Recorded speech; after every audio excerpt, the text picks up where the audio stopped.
नमस्कार दोस्तों। देखिए, प्रधानमंत्री ग्राम सड़क योजना वाला हम लोग टॉपिक देख रहे थे, तो उसका एक वीडियो पहले ही आ चुका है। आज दूसरा वीडियो है जिसमें हम लोग करंट से रिलेटेड डाटा देखेंगे और उसकी निरीक्षण इकाइयां देखेंगे कि कौन कौन उसको रेगुलेट करता है। वो निरीक्षण इकाइयां जिला स्तर पर कौन सी होती हैं, राज्य स्तर पर कौन सी होती हैं, और उससे रिलेटेड जो इंपॉर्टेंट फैक्ट्स हैं वो सब हम लोग आज के वीडियो में जानने का कोशिश करेंगे। ठीक है, तो मुझे उम्मीद है कि आप लोग को ये वीडियो पसंद आएगी। अगर वीडियो अच्छी लगे तो वीडियो को लाइक कीजिए, चैनल को सब्सक्राइब करिए, कमेंट करके जरूर बताइए कि वीडियो आप लोग को कैसा लगा। ठीक है, और टेलीग्राम चैनल जो ज्वाइन नहीं की हैं वो टेलीग्राम चैनल ज्वाइन कर सकते हैं, डिस्क्रिप्शन में उसका लिंक दिया हुआ है।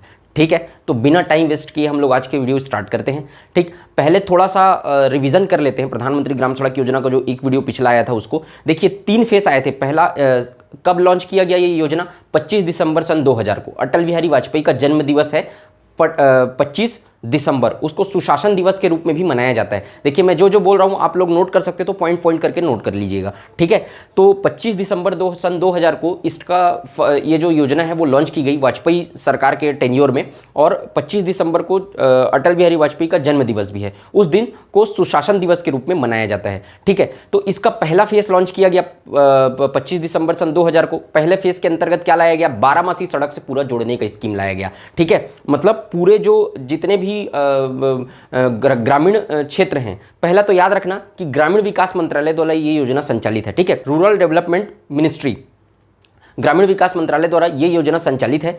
और पहले चरण के दौरान सभी ग्रामीण क्षेत्रों को बारामासी सड़क से जोड़ने का प्रावधान किया गया सन 2000 में।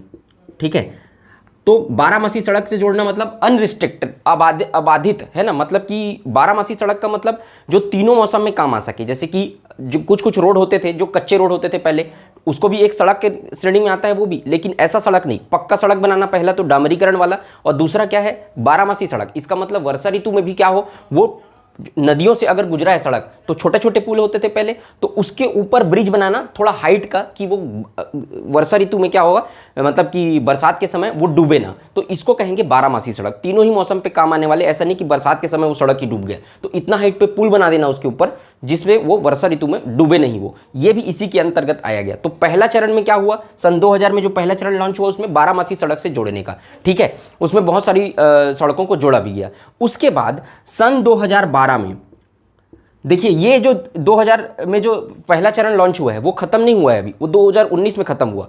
2012-13 में ये जरूरत महसूस की गई कि जो सड़कें बनी हैं उनमें सुधार की जरूरत है। उनमें कुछ जगह जो सड़क है वो उखड़ गए हैं, कुछ जगह टूट गए हैं। ठीक है, तो 50,000 किलोमीटर ऐसे सड़कों को चिन्हांकित किया गया, 50,000 किलोमीटर के, जिनको क्या है, रिपेयरिंग की जरूरत है एक तरीके से कहा जाए। तो 2012-13 में इसका सेकंड फेज लॉन्च किया गया, जिसमें जितनी भी सड़कें हैं उसको रिपेयरिंग किया गया। ठीक है, मतलब कि जो सड़क उखड़ गए हैं उनको फिर से डामरीकरण किया गया। ये सब चीजें क्या किए गए? सेकंड टेन्योर के ड्यूरेशन में की गई। अच्छा, जो पहला चरण था उसको 100% जो था सेंट्रल गवर्नमेंट फंडेड था। ठीक है, मतलब केंद्र सरकार जो थी, ग्रामीण विकास मंत्रालय, वो 100% हिस्सा इसका केंद्र सरकार दे रही थी। राज्य सरकार का इसमें कोई भी जो था पार्टिसिपेशन नहीं था। एक स्टूडेंट ने पूछा था कि पहला जो चरण है उसका रेशियो क्या है, तो 100% जो है government fund, central government funded थी। ठीक है, इसमें स्टेट गवर्नमेंट का कोई फंड नहीं था।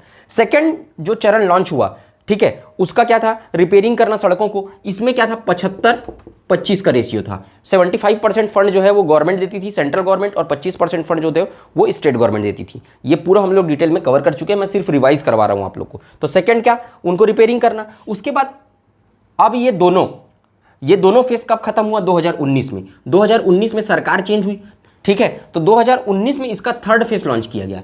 थर्ड फेज लॉन्च किया गया, उसमें क्या किया गया? सड़कों का एक नेटवर्क बनाया गया।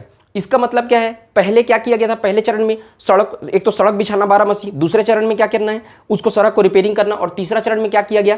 जो आसपास के जो मुख्य सड़क है उससे थोड़ा दूर में गांव है, ठीक है, और गांव ग्रामीण में बाजार है, बाजार को उस सड़क से जोड़ना है, तो बाजार को उस सड़क से जोड़ा गया। हॉस्पिटल को उस सड़क से जोड़ा गया। पहला बाजार को उस सड़क से जोड़ने के लिए क्या किया गया? सड़कों का एक नेटवर्क बिछाना, to construct a network of roads, मतलब एक जाल बिछाया गया। मतलब जो मुख्य सड़क है उससे थोड़े दूर में अगर कहीं छोटा सा गांव है और उस गांव में एक बाजार है, तो उस बाजार को उस सड़क से जोड़ा गया। दूसरा, उसके हॉस्पिटल को, जो छोटा मोटा सामुदायिक स्वास्थ्य केंद्र है, उसको जोड़ना।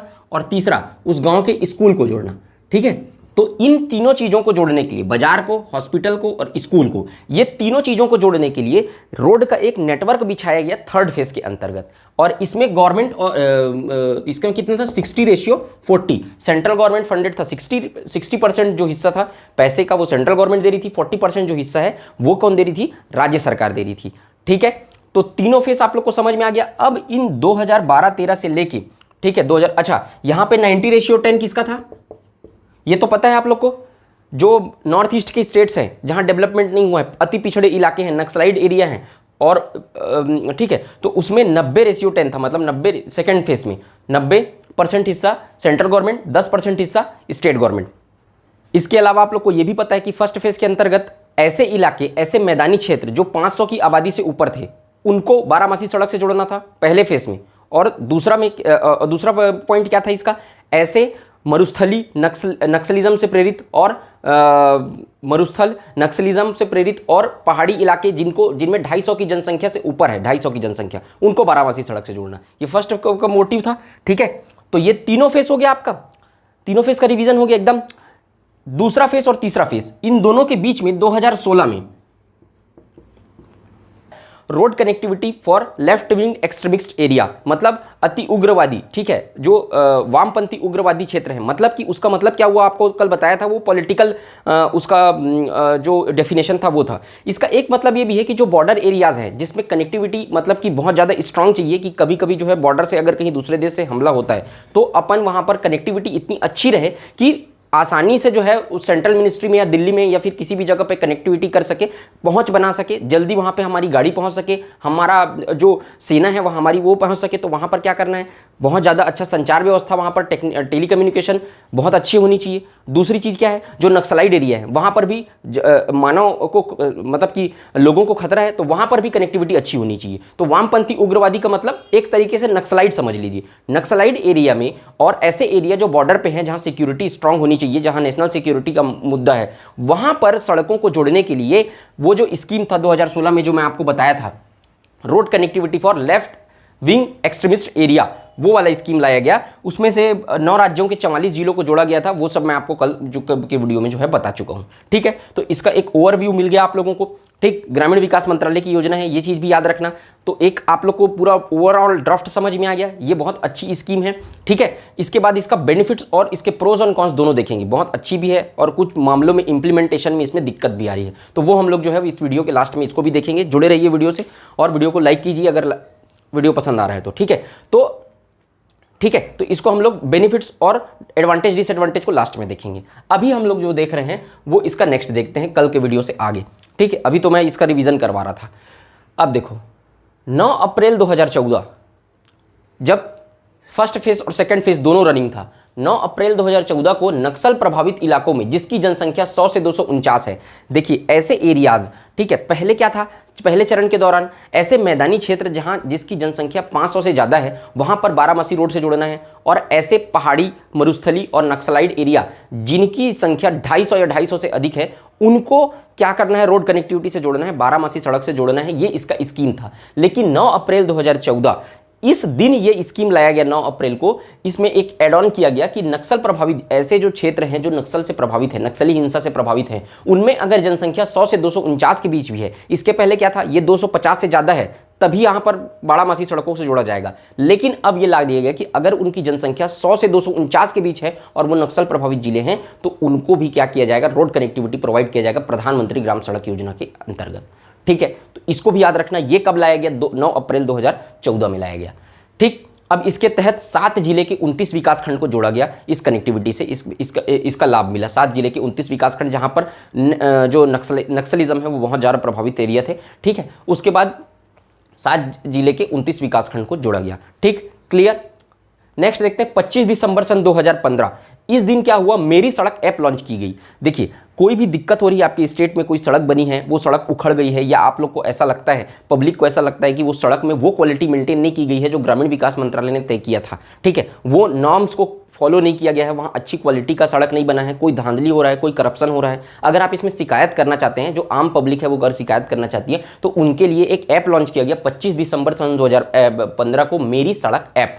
इसमें आप लोग इसमें जो पब्लिक है वो शिकायत कर सकती, कंप्लेंट कर सकती प्रधानमंत्री ग्राम सड़क योजना के तहत। तो इसमें क्वेश्चन ये पूछा जा सकता है कि प्रधानमंत्री ग्राम सड़क के शिकायत निवारण के लिए कौन सा ऐप लॉन्च किया गया। तो मेरी सड़क ऐप कब लॉन्च किया गया? 25 दिसंबर सुशासन दिवस, फिर से अटल जी के बर्थडे के दिन 2015 में। ठीक है, तो क्या क्या इसमें एड ऑन हो रहा है वो चीज़ों भी आपको याद रखते हुए चलना है। ठीक, अच्छे से याद रखना है, इसको समझ आ रहा है। नेक्स्ट देखते हैं, वर्ल्ड बैंक की रिपोर्ट देख लेते हैं। इस योजना के लिए वर्ल्ड बैंक ने क्या कहा। तो 2000 से 2009 वर्ल्ड बैंक की रिपोर्ट आई थी, उसमें कहा वर्ल्ड बैंक ने 2000 से 2009 के बीच जो आय है लोगों की, ठीक है, इस योजना के इंप्लीमेंट होने के बाद लोगों की आय में 50 से 100% की वृद्धि देखी गई है। ये वर्ल्ड बैंक की रिपोर्ट है। ठीक है, 2000 से 2009 के बीच लोगों की आय में इस योजना के लॉन्च होने के बाद, क्यों? क्योंकि मैंने आप लोग को बताया था कि रोड कनेक्टिविटी बढ़ेगा, लोगों का जो प्रोडक्ट है, मतलब लोग अगर पारंपरिक हस्तशिल्प निर्माण कर रहे हैं क्या बोलते हैं गाँव ग्रामीण एरिया में, उनको बाजार का एक्सेस मिलेगा शहरी क्षेत्रों का, तो वहाँ पर उनका प्रोडक्ट जो है शहर में जा सकेगा बिकने के लिए। शहर वाले भी इतना रहेगा पास में कि रोड अच्छा रहेगा तो तुरंत आधा घंटे में पहुँच जाओ, वहाँ से सामान लेके आ जाओ। अगर वहाँ सामान अच्छा मिल रहा है, वहाँ अगर सामान सस्ता मिल रहा है तो उनको क्या मिलेगा? रोजगार मिलेगा, उनकी आय में वृद्धि होगी। तो आय में कितना वृद्धि हुआ? वर्ल्ड बैंक की रिपोर्ट के अनुसार 50 से 100% उनकी आय में वृद्धि दर्ज की गई। ठीक है, ये वर्ल्ड बैंक की रिपोर्ट है। इसमें एक चीज और बताया गया इस रिपोर्ट में कि जब सरकार, मैंने आपको पिछले वीडियो में भी बताया था कि जब सरकार इस योजना के लिए ग्रामीण विकास मंत्रालय जो है 10 लाख रुपए खर्च करती है, तो जब भी 10 लाख रुपए खर्च करती है तो 163 व्यक्ति बिलो पुअर्टी लाइन से ऊपर आ जाते हैं। मतलब कि बिलो पुअर्टी लाइन का मतलब गरीबी रेखा से 163 व्यक्ति जो होते हैं वो अप हो जाते हैं। समझ में आ रहा है आप लोग को अच्छे तरीके से? क्लियर समझो। प्रति 10 लाख रुपए, जब भी सरकार इस योजना के लिए 10 लाख रुपए खर्च करती है, 163 लोग गरीबी रेखा से ऊपर आ जाते हैं। इससे आप अंदाजा लगा सकते हैं कितनी सक्सेसफुल स्कीम थी। ठीक है, उसके बाद देखते हैं छत्तीसगढ़ ग्रामीण सड़क विकास प्राधिकरण। एक विकास प्राधिकरण गठन किया गया हर स्टेट में, जिसके थ्रू इसको रेगुलेट किया जा सके। पहले देखिए, सब सड़कों को कौन बनाता था? गांव में सड़कें कौन बनाता था? जो स्टेट गवर्नमेंट है वो बनाती थी, और सेंट्रल गवर्नमेंट भी सड़कें बनवाती थी और नेशनल हाईवे पर कहलाता था, और जो स्टेट गवर्नमेंट बनाती थी उसको स्टेट हाईवे बोलते थे। दोनों की क्वालिटी में बहुत डिफरेंस रहता था। नेशनल हाईवे की क्वालिटी अच्छी होती थी, सड़कों में स्टेट हाईवे की क्वालिटी बहुत खराब होती थी, जो अभी भी होती है। ठीक है, तो उसमें क्या होता था? पब्लिक का नुकसान होता था। अब क्या किया गया? इस योजना के लाने के बाद पूरी सड़कें जो है वो फंडेड रहेगी गवर्नमेंट के। पूरी सड़कें जो है स्टेट में भी जो बिछाना होगा वो नेशनल हाईवे कहलाएगा। तो उसमें क्या हुआ? क्वालिटी में भी इंप्रूव हुआ इस योजना के आने के बाद। ठीक है, तो इसको रेगुलेट भी तो करना था, तो सेंट्रल गवर्नमेंट कितनी रेगुलेट करेगी? तो हर स्टेट में क्या बनाया गया? एक विकास प्राधिकरण बनाया गया इनको रेगुलेट करने के लिए। तो छत्तीसगढ़ ग्रामीण सड़क विकास प्राधिकरण छत्तीसगढ़ में बनाया गया। इस योजना के तहत राज्यों में क्रियान्वयन के लिए, मतलब कि इसको इंप्लीमेंटेशन करने के लिए स्टेट गवर्नमेंट में एक प्राधिकरण का गठन किया गया, इस योजना को लागू करने के लिए, इसका इंप्लीमेंटेशन करने के लिए। ठीक है, यहां पे लिखा इस योजना के राज्यों में क्रियान्वयन के लिए, यहां पर राज्यों में। ठीक, देखिए इसमें प्रावधान किया गया था कि शुरू के 5 वर्ष जो हैं, ठीक, जब सड़क बना तो शुरू के 5 वर्ष है स्टार्टिंग के, उसको कौन देखेगा? जो कॉन्ट्रैक्टर जो रोड बनाया है उसकी जिम्मेदारी रहेगी कि अगर कोई दिक्कत होता है तो उसको रिपेयरिंग करने का। और दूसरा क्या है, अगर कहीं रोड की क्वालिटी खराब होती है तो उसकी पूरी रिस्पॉन्सिबिलिटी किसकी रहती थी? आपका जो ठेकेदार रहता था, कॉन्ट्रैक्टर रहता था, उसकी रहती थी, उसके ऊपर बात आती थी। और 5 साल के बाद इसको पूरा लिखना, मैं लिखा नहीं हूँ, जो नोट्स बना रहे हैं वो इसको पूरा लिखिएगा।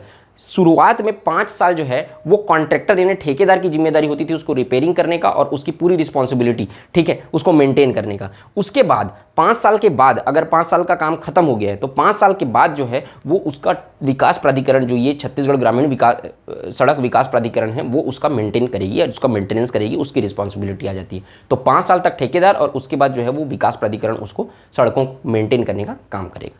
ठीक है, क्लियर?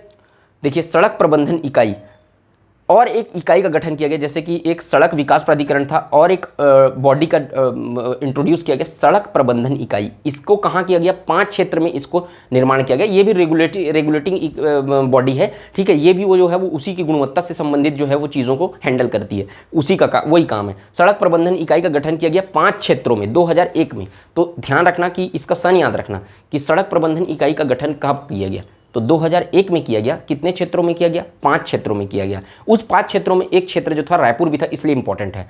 छत्तीसगढ़ में क्या है? रायपुर में भी इस सड़क प्रबंधन इकाई का गठन किया गया, सड़कों की गुणवत्ता को रेगुलेट करने के लिए, मेंटेन करने के लिए, इंस्पेक्शन करने के लिए। ठीक है, एशियन डेवलपमेंट बैंक, एडीबी लिखा हूं, आप लोग फुल फॉर्म लिखना, एशियन डेवलपमेंट बैंक की सहायता से सड़क प्रबंधन इकाई का, इसमें फंड एशियन डेवलपमेंट बैंक ने इस इकाई को गठन करने के लिए फंड प्रोवाइड किया था। ठीक है, तो ये हो गया सड़क प्रबंधन इकाई से संबंधित। इसमें कुछ रेगुलेशंस है, ठीक है, रूल्स है।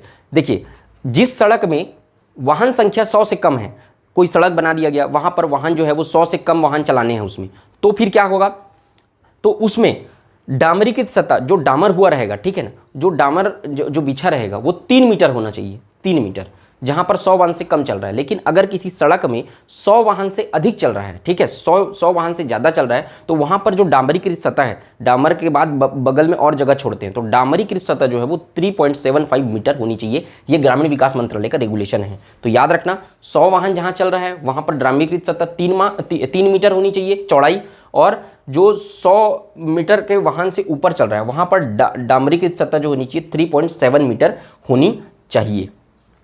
ठीक है, तो इसको भी ध्यान रखना। समझ आ रहा है, क्लियर? कोई दिक्कत होगा तो कमेंट सेक्शन में कमेंट करके पूछ लीजिएगा। निरीक्षण इकाई मतलब जो इंस्पेक्शन करेगी, इसका जो रेगुलेट करेगी कि कौन जो है वो, मतलब कि ये जो ग्रामीण विकास मंत्रालय का जो गाइडलाइन है उसको फॉलो करके राज्य में, इस स्टेट में जो रोड बन रहा है कि नहीं बन रहा है, तो इस पे 3 स्तर पर, एक जिला स्तर डिस्ट्रिक्ट लेवल पे, एक स्टेट लेवल पे यानी राज्य स्तर पे, और एक जो है वो राष्ट्रीय स्तर पे, नेशनल लेवल पे 3 इकाई का गठन किया गया। ये समय समय पर जा जाके इंस्पेक्शन करेगी और चेक करेगी कि जो आपका सड़क बन रहा है वो जो है वो उस गुणवत्ता का, उस गाइडलाइन को फॉलो कर रहा है कि नहीं, जो ग्रामीण विकास मंत्रालय ने क्या किया है, जिस गाइडलाइन को सेट किया है। ठीक है, तो इसको भी याद रखना कहाँ कहाँ पे है। मोस्ट इंपॉर्टेंट चीज, जिला स्तर पर सबसे पहला क्या, जिला स्तर। जिला स्तर पर क्या किया गया, जिला क्रियान्वयन इकाई का गठन किया गया, जो क्या करेगी, जिला स्तर पर जो भी रोड बन रहे हैं उसको रेगुलेट समय समय पर जाकर इसके जो ऑफिसर्स है वो इंस्पेक्शन करेंगे और देखेंगे कि रोड की गुणवत्ता जो है वो उस गाइडलाइन का फॉलो कर रही है कि नहीं, जो रूरल डेवलपमेंट अथॉरिटी ने सेट किया है।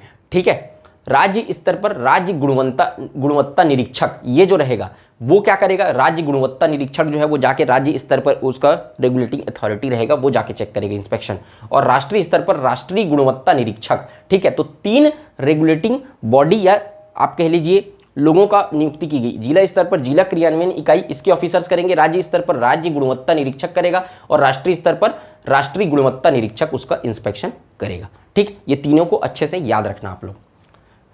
प्रत्येक सड़क का राज्य गुणवत्ता निरीक्षक तथा राष्ट्रीय गुणवत्ता निरीक्षक, इसका फुल फॉर्म आप लोगों को लिख लेना। ठीक है, मैं लिखा नहीं हूं। हर सड़क का राज्य गुणवत्ता निरीक्षक ये और राष्ट्रीय गुणवत्ता निरीक्षक ये दोनों जो रहेंगे वो कम से कम 3 बार जो है इंस्पेक्शन करेंगे। मतलब कि 3 बार जो भी सड़क बन रही है उसका 3 बार, कम से कम 3 बार जाके ये लोग क्या करेंगे, इंस्पेक्शन करेंगे, देखेंगे कि सड़क जो है वो प्रॉपर ठीक तरीके से गाइडलाइन का फॉलो कर रही है कि नहीं। कितने बार, इसको याद रखना, मिनिमम 3 बार, ज़्यादा भी कर सकते हैं लेकिन कम से कम क्या होना चाहिए, 3 बार जो रहेंगे ये लोग निरीक्षण का काम करेंगे। ठीक है, इसके अलावा क्या किया गया, रेगुलेट करने के लिए इम्प्लीमेंटेशन अच्छे से हो करके ये सब चीज़ों का गठन किया जा रहा है। समझ रहे हैं ना आप लोग? ठीक है, तो जिला स्तरीय सामग्री परीक्षण प्रयोगशाला का गठन किया गया। मतलब जिला स्तर पर क्या करने का, सामग्री का मतलब जो मटेरियल टेस्टिंग लैब, एक तरीके से बोला जाए इंग्लिश में तो मटेरियल टेस्टिंग लैब, जो मटेरियल रेती गिट्टी सीमेंट जो भी यूज़ हो रहा है वो मटेरियल जो है वो उस लेवल का है कि नहीं जिसको गाइडलाइन सेट किया गया है, मतलब वो अच्छा क्वालिटी का है कि नहीं, वो लंबे समय तक टिकेगा कि नहीं, इसका मटेरियल का टेस्टिंग करने के लिए, या जो रोड बन चुका है उस रोड का जो सैंपल निकाल के लाते हैं भाई, जो ये लोग रेगुलेट करते हैं वो लोग इंस्पेक्शन करने के लिए जब जाएंगे तो क्या करेंगे, सैंपल निकालेंगे, उसको थोड़ा सा जो रोड का थोड़ा सा हिस्सा किनारे का थोड़ा सा तोड़ा जाता है, उस सैंपल को लेके आया जाता है, तो उसको किसमें, लैब में टेस्ट किया जाता है कि यहाँ पे जो नीचे में जो लेयर्स बिछाए गए हैं वो लेयर्स जो हैं वो अच्छी क्वालिटी के हैं कि जो लंबे समय तक टिक सकते हैं। और पूरी ग्रामीण विकास मंत्रालय जो है, रूरल डेवलपमेंट डिपार्टमेंट जो मिनिस्ट्री है वो पूरा गाइडलाइन जारी करता है, इंजीनियर्स को, टीम को बिठा के गाइडलाइन सेट किया जाता है कि यहाँ पर इतने सेग्रीगेट, इतने लेवल का गिट्टी यूज़ होगा, इस लेवल का रेती यूज़ होगा, इस लेवल का यहाँ पर डामर यूज़ होगा, सब चीज़ पहले से तय रहता है, गाइडलाइन की कॉपी इनका भेजी जाती है, वो गाइडलाइन फॉलो होना चाहिए, उसी चीज़ को ये लोग देखते हैं। तो यहाँ पर जिला स्तर पर क्या किया गया, सामग्री परीक्षण प्रयोगशाला लैब टेस्टिंग यूनिट का गठन किया गया जिसके थ्रू वो टेस्ट करेगा। ठीक है, तो कहाँ, कौन से स्तर पर किया गया, जिला स्तर पर किया गया। उसके बाद राज्य स्तर पर केंद्रीय प्रयोगशाला भी गठन किया गया। ठीक है, अब यहाँ पर कोई टेस्टिंग हुआ उसके बाद उसको चेक करने के लिए और अगर कहीं देखना है तो कहाँ जाएगा, केंद्रीय प्रयोगशाला जाएगा। यहाँ पर भी सेंट्रल गवर्नमेंट में भी एक प्रयोगशाला का गठन किया गया उसी के लिए, टेस्टिंग के लिए। चलित परीक्षण प्रयोगशाला भी बनाए गए हैं इसके लिए। मतलब एक गाड़ी रहती है, उसमें भी लैब रहता है, वो भी जाती है जगह जगह पे और वहीं पे तुरंत टेस्ट करके रिपोर्ट दे देती है। भाई ये जो स्टेट लेवल पे है या डिस्ट्रिक्ट लेवल पे है, इसको भेजना पड़ता है रिपोर्ट 5 दिन, 10 दिन, 15 दिन। आप लोग गवर्नमेंट का काम जानते हैं, बहुत दिन बाद आता है रिपोर्ट। लेकिन इसमें चलित परीक्षण प्रयोगशाला में तुरंत जो है वो उसका रिपोर्ट जो है वहाँ पर मिल जाता है, और जो भी उसके रिलेटेड जो है कॉन्ट्रैक्टर को कुछ करना है, उसमें फाइन लगाना है, वो सब तुरंत प्रोसेस हो सकता है, जल्दी काम हो जाता है। तो इसके लिए चलित परीक्षण प्रयोगशाला का भी मतलब PMJSY योजना के तहत इसका भी प्रावधान है। तो ये तीनों परीक्षण प्रयोगशाला, ये भी ध्यान रखना आप लोग, ठीक है। अब कुछ करेंट डाटा देख लेते हैं। देखिए ये जो डाटा है मैं आप लोग को बता देता हूँ, प्रधानमंत्री ग्राम सड़क योजना की वेबसाइट है, उस पे से मैंने निकाला है। इसका डिस्क्रिप्शन में आपको लिंक में दे दूंगा, डिस्क्रिप्शन में मैं आपको इसका लिंक दे दूंगा, आपको स्क्रीनशॉट शो भी होगा अभी, ठीक है। तो जो भी मैं डाटा बताऊंगा उसमें प्रधानमंत्री ग्राम सड़क योजना का जो वेबसाइट है उसमें जाके जब स्टेट वाइज उसमें पूरा एक कॉलम दिया हुआ है, स्टेट उसमें डालना है, स्टेट डालेंगे आप, तो मैं छत्तीसगढ़ डाला उसमें क्योंकि हम लोग को छत्तीसगढ़ से मतलब है। जो ये चाहते हैं कि और भी हम लोग को डाटा पढ़ना है, पूरे भारत का डाटा याद करना है, अगर ऐसा किसी को लग रहा है, ठीक है, अगर रिक्वायरमेंट आपको लगती है तो आप वहाँ जाके हर स्टेट का डाटा निकाल सकते हैं। जैसे कि मैंने छत्तीसगढ़ का डाटा निकाल के आप लोग को बताया, क्योंकि मुझे ऐसा लगता है कि आप लोग के लिए ये इंपॉर्टेंट है, ठीक है ना, बाकी स्टेट का जरूरत नहीं है। तो आप लोग को अगर लगता है किसी को अगर वो भी पढ़ना है तो मैं आपको डिस्क्रिप्शन में लिंक दे दूंगा, वेबसाइट पे जाके आप वो डाटा निकाल के पढ़ सकते हैं। हर स्टेट का पढ़ सकते हैं, पूरे देश का भी पढ़ सकते हैं, उसमें एक साथ भी दिया हुआ है, ठीक है। तो यहाँ पर छत्तीसगढ़ का आप क्लिक करेंगे तो आपको छत्तीसगढ़ का जो जितना काम हुआ है, जितना जो है स्वीकृत हुआ था और जितना काम हुआ है वो सबका डाटा मिल जाएगा। स्क्रीनशॉट में आपको शो भी हो, डिस्प्ले पे आपको शो भी हो रहा होगा, ठीक है, स्क्रीनशॉट उसका शेयर किया हूँ मैं। तो ये देखिए 2018-19 का ये डाटा है, ठीक है, अभी 18-19 का ही डाटा आया हुआ है ना। तो अभी तक क्या है, उसमें 18-19 तक का डाटा दिखा रहा है, इसलिए मैंने आपको 18-19 तक का ही डाटा बताया। उसमें अभी तक का डाटा जो अपलोड हुआ है वो लेटेस्ट डाटा 18-19 का ही हुआ है, ठीक है। तो इसमें कितनी बस्तियां जो हैं, लक्ष्य कितना रखा गया था, है ना, कितनी बस्तियों को जोड़ने का लक्ष्य रखा गया था। यहां पर क्या बताया है, जुड़ी बस्तियां, मतलब कितनी बस्तियों को जोड़ने का लक्ष्य रखा गया था और कितनी लंबाई का लक्ष्य रखा गया था। ये लक्ष्य है, टारगेट, ठीक है, कितनी बस्तियों को जोड़ने का लक्ष्य रखा गया था और कितनी लंबाई की सड़कों को सड़कें बनाने का लक्ष्य रखा गया था। और उपलब्धियां यहां पर बताए कि बस्तियों में कितनी, मतलब इतना लक्ष्य रखा गया था और कितना अचीव हुआ, इतना लंबाई का लक्ष्य रखा गया था, यहां पर कितना अचीव हुआ वो यहां पर नीचे साइड बताया हूं मैं, बताया गया है वहां पर मिनिस्ट्री के जो वेबसाइट है उसमें। तो देखिए लक्ष्य रखा गया था 11,566 बस्तियों को, जो क्या है, सड़कें नहीं बनी हैं, वहां 11,566 बस्तियों को जोड़ने का लक्ष्य रखा गया था, ठीक है। इसमें से कितनी लंबाई, 11,566 में आप सड़कों का जाल बिछाएंगे, 12 सड़कों का, तो उसकी लंबाई कितनी रहेगी, 26,756.897 किलोमीटर, 26,756.897 किलोमीटर। ये जो पॉइंट के बाद डाटा है वो याद रखने का उतना जरूरत नहीं है, 26,756 भी याद रखेंगे तो उतना पर्याप्त है। कितना उपलब्धि हासिल किया गया, देखिए जितना स्वीकृत किया जाता है उतना पूरा 100% अचीव नहीं होता है, तो कितना सक्सेस हुआ, 10,829 बस्तियों को 2018-19 तक 12 सड़कों से जोड़ दिया गया, तो ये आंकड़ा है। और कितना लेंथ, 24,710.235 किलोमीटर लेंथ की सड़कों को, इतनी लेंथ की सड़कों को क्या किया गया, पूरा 2018-19 तक जोड़ दिया गया है 12 सड़कों से, ठीक है। तो ये करंट डाटा है, आप लोग जाके वेबसाइट पे भी चेक कर सकते हैं अगर चेक करना चाहे तो, नहीं तो मैं तो बता ही दिया हूँ, ठीक है। तो ये आपका प्रधानमंत्री ग्राम सड़क योजना से रिलेटेड जितनी भी चीज़ें थी वो सब चीज़ें क्लियर हो गई हैं। इसमें एक चीज़ और बचा है, मैं आपको बता देता हूँ, प्रोज एंड कॉन्स, इसके बेनिफिट्स और मतलब इसके एडवांटेज और डिसएडवांटेज जो है हम लोग को अब देखने हैं थोड़े से, ठीक है। तो इसके बेनिफिट्स क्या क्या है पता तो रहने चाहिए आप लोग को। देखिए कुछ चीज़ों को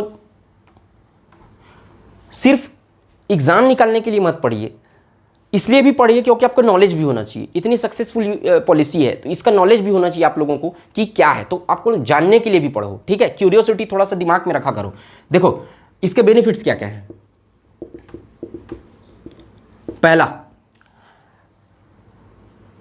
गांव है, ठीक है, ये शहर है, जितने भी फैसिलिटीज होते हैं आप लोग जानते हैं, हेल्थ फैसिलिटीज और एजुकेशन फैसिलिटीज़ वो कहाँ होते हैं, शहर में होते हैं। ज़्यादा अच्छे स्कूल होते हैं, ज़्यादा अच्छे हॉस्पिटल्स होते हैं। कुछ भी दिक्कत हो गया गांव में तो शहर जाना है उनको, शहर जाना पड़ेगा। तो अगर रोड नहीं होता था, रोड क्या होता था, रिस्ट्रिक्शन होता था, रोड होता ही नहीं था, तो हेल्थ का अगर कोई इशू आ गया इमरजेंसी तो पहुँचने में ज़्यादा टाइम लग जाता था। या फिर क्या है, स्कूल बहुत से बच्चे जो है वो शिक्षा से वंचित रह जाते थे, उनको एजुकेशन अच्छा नहीं मिल पाता था क्योंकि गाँव में स्कूल नहीं होता था। अब अगर कहीं 5 किलोमीटर 10 किलोमीटर में आपका, अगर 5 किलोमीटर में भी अगर शहर है तो भी अगर रोड अच्छा नहीं है तो बच्चे नहीं जा सकते, बहुत दिक्कत होता था। तो अब रोड का कनेक्टिविटी अच्छा कर दिया गया तो एक तो एजुकेशन फैसिलिटी इंप्रूव हुई, बच्चे स्कूल जा सकते हैं, उतना डिस्टेंस ट्रेवल कर सकते हैं अगर रोड अच्छा है तो। दूसरा, हेल्थ फैसिलिटी इंप्रूव हुई, आपको हर जगह गांव में ही स्वास्थ्य केंद्र बनाने की जरूरत नहीं, या फिर अगर स्वास्थ्य केंद्र तो है गांव में भी है लेकिन उतनी अच्छे क्वालिटी के नहीं है, वहाँ उतने अच्छे उपकरण नहीं है, उतने अच्छे डॉक्टर्स नहीं है। तो रोड मतलब कनेक्ट, गांव जो है वो शहर से कनेक्ट हुआ तो उससे हेल्थ फैसिलिटी इंप्रूव हुई,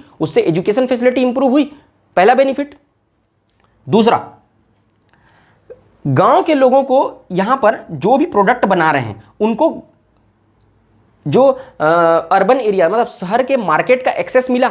थोड़ा सा भी कोई एरिया यहां पर बना रहे हैं कोई प्रोडक्ट तो उसको फटाक से जो है वो सप्लाई कर सकते हैं, कहां, यहां के बाजार में, कहां के, शहर के बाजार में। पहले रोड ही नहीं होता था, तो रोड नहीं होता था तो अगर कहीं जिस भी आप चीज़ों ज़्यादा से कि थोड़ा बहुत आप अगर ग्रामीण किसान लोग थोड़ा गाड़ी करके भी ले जा रहे हैं, पेट्रोल ज़्यादा लगेगा, टाइम ज़्यादा लगेगा, उनका पूरा खर्चा जो है वो ट्रांसपोर्टेशन में निकल जाता था। रोड के अच्छा होने से क्या हुआ, वो सब चीज़ें बचेगी, टाइम बचेगा, जल्दी ट्रांसपोर्ट होगा तो वो लोग को रोजगार मिलेगा, पैसा आएगा उन लोग के पास क्योंकि जल्दी ट्रांसपोर्ट हो रहा है।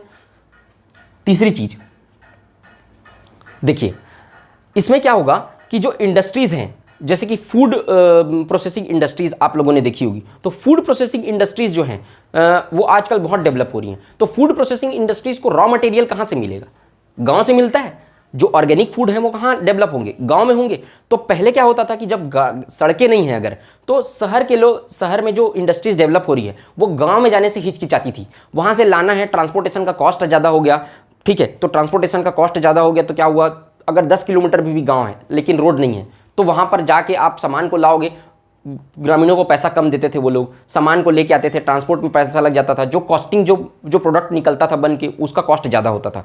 रोड कनेक्टिविटी होने से क्या हुआ, अगर 10 किलोमीटर 20 किलोमीटर भी गांव है तो जल्दी से जाके वहां पर रॉ मटेरियल लाया जा सकता है और क्या किया जा सकता है, इंडस्ट्रीज जो है वो डेवलप हो सकती हैं। उस चीज़ों को प्रोडक्शन, जो ट्रांसपोर्टेशन का कॉस्ट होगा तो जो फाइनल प्रोडक्ट आपका निकलेगा, ठीक है, वो प्रोडक्ट का कॉस्ट भी कम होगा क्योंकि शहर गाँव से जाके तुरंत ले आए आप, ट्रांसपोर्टेशन का आपका खर्चा बचा, टाइम बचा, तो उसके लिए कॉस्ट भी कम हो जाएगा, तो कॉस्ट सस्ती में मिलनी चालू हुई। ये भी एक इस योजना का बेनिफिट है। इसके साथ साथ क्या है, खनिज भी कहाँ है, गांव में है बहुत सी जगह में। रोड कनेक्टिविटी अगर अच्छी है तो खनिज संसाधनों को भी जल्दी से लाया जा सकता है। इसके अलावा क्या, जो इंडस्ट्रीज हैं वो कहाँ जा रही हैं, अब गांव पे साइड जा रही हैं, गांव में। क्यों, क्योंकि अब जान गए हैं कि रोड अच्छा बन गया है, तो अगर कहीं जमीन जो है इंडस्ट्रीज को वो गाँव में अच्छी मिलेंगी, तो गांव में अच्छी मिलेंगी तो इंडस्ट्रीज कहाँ लगनी चालू हो रही है, अब गांव में चालू हो रही है, आप लोग देखे होंगे। क्योंकि गांव में लगने से क्या होगा कि शहर में तो सप्लाई अगर करना है, जैसे कि इंडस्ट्रीज का जो रॉ मटेरियल है वो क्या होता है, पोर्ट चाहिए उनको, पास में एक्सेस चाहिए, कनेक्टिविटी चाहिए, एयरपोर्ट चाहिए, और क्या चाहिए रहता है, अगर कहीं शिप वगैरह का जो पास में अगर कहीं बंदरगाह है वो चाहिए, तो ताकि ट्रांसपोर्टेशन आसानी से हो सके। तो अब अगर रोड अच्छा बन गया तो 20 किलोमीटर भी पास में अगर शहर है तो वहाँ पर वो जल्दी से जा सकते हैं, तो उनको कोई हिचकिचाहट नहीं है अब। तो वो क्या करेंगे, इंडस्ट्रीज जो है कहाँ जा रही हैं, अब शिफ्ट हो रही है कहाँ, गाँव की तरफ, क्योंकि उनको रोड कनेक्टिविटी अच्छी मिल रही है। अब गाँव में उनको लैंड सस्ता मिल रहा है, तो इंडस्ट्री जो है जब गांव में जाएंगी, तो गांव में जब इंडस्ट्रीज जाती है तो वहां बसाहटें बढ़ेंगी। ऐसे ही तो शहर गांव का विकास होता है, और देश का विकास किस में है, गांव के विकास में। तो गांव जब विकास होगा, जब इंडस्ट्रीज वहां जाएंगी, वहां पर हेल्थ सेक्टर जाएगा, वहां पर एजुकेशन सेक्टर जाएगा, वहां कई जो प्लांट आप लोगों ने देखे होंगे, प्लांट के अपने खुद के स्कूल होते हैं, अपने खुद के हेल्थ फैसिलिटीज होती हैं, तो वहां पर आसपास के लोगों को भी क्या मिलेगा, एक तो रोजगार मिलेगा, हेल्थ फैसिलिटी अच्छा मिलेगा, एजुकेशन फैसिलिटी अच्छा मिलेगा, गाँव का डेवलपमेंट होगा, गाँव जो है शहर की तरफ बढ़ना अग्रसर होंगे। ये भी इसका एक बेनिफिट है, ठीक है। तो ये सब जो थे वो इस योजना के बेनिफिट्स हैं, ठीक है। अब थोड़ा सा डिसएडवांटेज भी देख लेते हैं, कॉन्स। अगर किसी भी योजना के प्रोज है तो कॉन्स भी हैं, ठीक है, इसको भी आप लोग को जानना जरूरी है। डिसएडवांटेज क्या है, अब देखो, अभी वर्तमान में कोविड से देश हमारा उभर रहा है। इस योजना को रनिंग के लिए, इंप्लीमेंट रखने के लिए, चलाने के लिए अच्छे से 70 से 80 हज़ार करोड़ रुपए की जरूरत है, ठीक है। 70 से 80 हज़ार करोड़ रुपए की जरूरत है, और अभी सरकार के पास उतना फंड है नहीं, ठीक है। तो अभी क्या है, फंड जो है वो लिमिटेड में है। तो इसमें क्या हो रहा है, सरकार जो है पैसा खर्च करने से हिचक रही है अभी। तो इससे क्या हो रहा है, इसका जो काम है वो रुक रहा है। ठीक है, पहला डिसएडवांटेज। दूसरा डिसएडवांटेज ये है कि इसमें जो क्या किया गया है, नेपोटिज्म इसमें भी आ रहा है। नेपोटिज्म इन द सेंस, जो गांव में ये जो रेगुलेटिंग अथॉरिटी रहती है, इंस्पेक्शन के लिए जाते हैं, तो इसमें जो गांव का लोकल पॉलिटिक्स है वो इन्वॉल्व हो रहा है। इसमें चाह रहा है कि जो गवर्निंग बॉडी है, मतलब जो इंस्पेक्शन करने के लिए जाता है, वो हमारा भाई भतीजावाद अगर आप बोलें तो मतलब हमारा आदमी होना चाहिए, ताकि सड़कों की गुणवत्ता अगर खराब भी है तो उसको क्या किया, रिपोर्ट अच्छा बना के दे सके। अब सड़कों की गुणवत्ता खराब रही, इंस्पेक्शन करने वाला आदमी खुद का है, आसपास का एरिया, विधायक का आदमी या फिर कोई भी पॉलिटिकल लीडर से इन्फ्लुएंस्ड है, वो चाहता नहीं कि हमारे क्षेत्र में गलत काम हुआ करके वो दिखाना नहीं चाहता है, तो उसको क्या करेगा, करप्शन हो रहा है। अब अच्छी क्वालिटी की रोड नहीं बनी है, रोड के रेगुलेट नहीं किया गया, उस गाइडलाइन का फॉलो नहीं किया गया, उसके बाद भी उसको क्या किया, सर्टिफिकेट दे दिया अच्छा रोड का। अब क्या हुआ, रोड बन गया, 2 साल बाद वो रोड उखड़ना चालू हो गया। तो इससे क्या हो रहा है, इंप्लीमेंटेशन इसका अच्छे से नहीं हो पा रहा है। तो इसमें क्या हो रहा है, दिक्कत हो रहा है। नेपोटिज्म भी एक इसका डिसएडवांटेज है। इसमें क्या हो रहा है कि अच्छी सड़कें नहीं मिल पा रही हैं लोगों को, इससे नुकसान किसका है, लोगों को। ठीक है, तो ये 2-3 जो है इसके डिसएडवांटेज है। डिसएडवांटेज में ज़्यादा नहीं है, लेकिन क्या है कि इसको इंप्लीमेंट करने की बहुत अच्छी ज़रूरत है। इसमें फंड चाहिए, और फंड के साथ साथ इसमें क्या चाहिए, भ्रष्टाचार से मुक्त होना चाहिए, तभी आपको एक अच्छी सड़क मिल पाएगी। और जितने में बेनिफिट है, ये सब बेनिफिट बेकार हो जाएंगे जब अगर आपको एक्सेस अच्छा नहीं मिल पाएगा, मतलब सड़कें अच्छी नहीं मिल पाएगी। ठीक है, तो ये इसका डिसएडवांटेज है। लेकिन उसके बाद भी ये योजना काफ़ी सक्सेसफुल योजना है। और अगर किसी भी योजना को, कोई भी योजना लॉन्च होती है, तो आप सबको पता है कि उसका इंप्लीमेंटेशन इंपॉर्टेंट है, जरूरत है अच्छे इंप्लीमेंटेशन की, जरूरत है भ्रष्टाचार से मुक्त होने की, तब भी कोई भी स्कीम आपके बेनिफिट में होगी, आपको अच्छी चीज़ें मिल पाएंगी जब वो भ्रष्टाचार से वो स्कीम मुक्त रहेगा। इतनी स्कीम्स चल रही है, लेकिन पूरा लाभ उसको आपको मिल नहीं पाता, बहुत से लोगों को जानकारी नहीं है उस चीज़ की। ठीक है, जानकारी है भी तो वो जो है प्रोडक्ट उतना अच्छा नहीं बन पाता है जितना जितना गाइडलाइन फॉलो किया गया नेपोटिज्म और भ्रष्टाचार के कारण। तो कोई भी चीज़, अगर ये सब चीज़ें कंट्रोल हो गई तो ये स्कीम भविष्य में और भी अच्छी साबित होंगी। ठीक है, तो ये जो प्रधानमंत्री ग्राम सड़क योजना है, वो जो है इतना पोर्शन आप लोग के लिए मुझे लगता है कि सफिशियंट है। ठीक है, इसमें से आप लोग का पूरा क्वेश्चन जो है वो अच्छे से अटेम्प्ट हो जाएगा। तो आई होप आप सबको ये वीडियो पसंद आया होगा। आप लोग कमेंट करके जरूर बताइए कि अभी जो इसका नेक्स्ट वाला आने वाले हैं उसमें हम लोग आम आदमी बीमा योजना, इंदिरा आवास योजना, जो छोटी छोटी योजनाएं हैं वो सबको देखना है, या फिर सूचना का अधिकार अधिनियम एक अलग सा टॉपिक है। वो बहुत अच्छा टॉपिक है, बहुत बड़ा टॉपिक है और बहुत इंपॉर्टेंट टॉपिक है, सूचना का अधिकार, राइट टू इन्फॉर्मेशन। वो आप लोग को पहले पढ़ना है, या फिर जो योजनाएं हैं, आम आदमी बीमा योजना, इंदिरा आवास योजना, सीएम स्वरोजगार योजना, ये सब योजनाएं पहले पढ़नी है। ये आप लोग मेरे को कमेंट सेक्शन में कमेंट करके बताइए। आप लोग का जैसा कमेंट आएगा वैसा फिर नेक्स्ट वीडियो उसके हिसाब से आएगा। ठीक है, मुझे उम्मीद है आप लोग को ये वीडियो पसंद आया होगा। अगर वीडियो पसंद आए तो वीडियो को लाइक कीजिए, चैनल को सब्सक्राइब करिए, टेलीग्राम चैनल ज्वाइन करना ना भूलिए। कमेंट करके जरूर बताइए कि आप लोग को ये वीडियो कैसा लगा। मिलते हैं नेक्स्ट वीडियो में। जय हिंद, वंदे मातरम।